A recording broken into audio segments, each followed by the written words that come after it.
हरियाणा सरकार जहां 100 दिन पूरे होने पर अपनी सरकार के कामों की उपलब्धि गिनाने में लगी है, वहीं प्रदेश कांग्रेस इसको दिखावा करार दे रही है।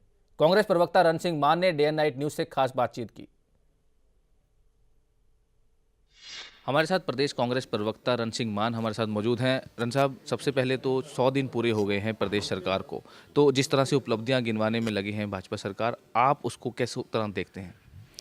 100 दिन का शासन भारतीय जनता पार्टी का ये कहने के लिए काफ़ी है कि ये सरकार एक संकुचित सोच के साथ नकारात्मक रवैये वाली सरकार, अनुभवी लोगों की सरकार है।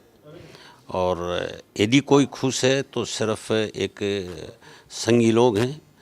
और जितनी नियुक्तियां हुई इस सरकार में या हो रही हैं और जो इसकी कार्यशैली है, ये कहने के लिए काफ़ी है कि ये सरकार केवल निक्करधारियों की है और निक्करधारियों के लिए है। इसके अलावा हरियाणा में किसी वर्ग से इसका कोई लेना देना नहीं है। मतलब जिस तरह से बात की जा रही है बेटी बचाओ बेटी पढ़ाओ अभियान की या नियुक्तियों के बारे में आपने जैसे बात करी, और सीएम विंडो की बात करी है, लोगों को सुविधाएं देने की बात की जा रही है, जिस तरह से बड़े बड़े वादे जो है करे गए थे वो कह रहे हैं कि पूरी तरह से जो है अमल किए जा रहे हैं, उस पर क्या कहेंगे आप?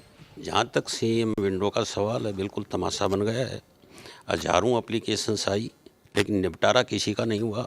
यदि भारतीय जनता पार्टी का ये दावा है कि उन्होंने किसी का निपटारा किया हो तो वो उसकी सूची जारी करे। रही बात बेटी पढ़ाओ बचाओ बेटी पढ़ाओ की, तो मुझे नहीं लगता कि सरकार जितना ये एक गंभीर विषय है उस दिशा में बढ़ रही है। यदि ब्रांड एम्बेसडर बनाना था बेटी बचाओ बेटी पढ़ाओ का, तो सुष्मिता सेन ग्लैमर की दुनिया से लेना था तो सबसे आदर्श और उपयुक्त व्यक्तित्व था, और उसकी बजाय उन्होंने माधुरी दीक्षित को बनाया। जहाँ तक प्रदेश सरकार के रवैये की बात है, सबसे पहला निशाना भी डॉक्टर वंदना भाटिया हरियाणा की बेटी हैं, और पहला किसी पर वार सरकार ने किया तो वंदना भाटिया पर किया।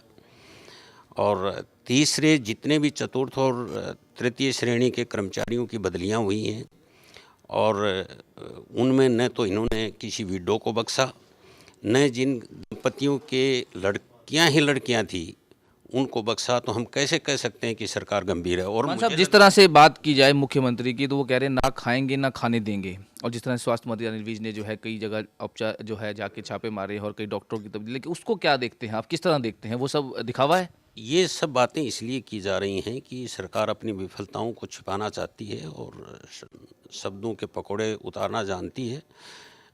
किसी के लिए किया कुछ है नहीं, तो केवल लोगों को एक रिझाने के लिए ऐसी बातें की जा रही हैं। भाजपा सरकार के मंत्रियों का साफ कहना है कि पिछले 10 साल में जो हुड्डा सरकार रही है उसमें सिर्फ जो है बातें की गई हैं, हरियाणा की जनता के लिए कुछ नहीं किया गया, किसानों के लिए कुछ नहीं किया, या और भी जो है वादे किए गए थे जनता के साथ वो नहीं किए गए, लेकिन अब जो है उसको अमली जामा पहनाने की कोशिश की जा रही है।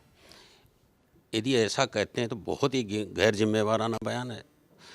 हरियाणा में पिछले 10 साल में, जब से भूपेंद्र सिंह हुड्डा ने 2005 में हरियाणा की सत्ता संभाली थी, कोई क्षेत्र ऐसा नहीं है जहां सरकार की बहुमूल्य उपलब्धियां न हों।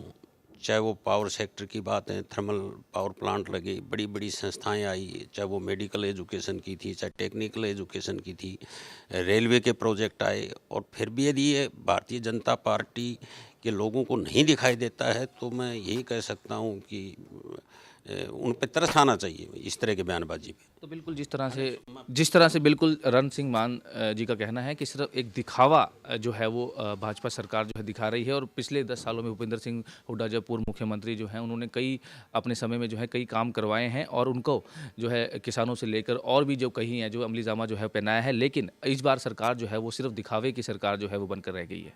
चंडीगढ़ से कैमरामैन गीश दुर्गापाल के साथ Manoj Rathi, day night news. खबरों की दुनिया में आइए हमारे साथ, कहीं भी और कभी भी जुड़िए। हम मिलेंगे फेसबुक पर, हम दिखेंगे यूट्यूब पर, हमें फॉलो कीजिए ट्विटर पर। खबरों के साथ बने रहिए रात दिन।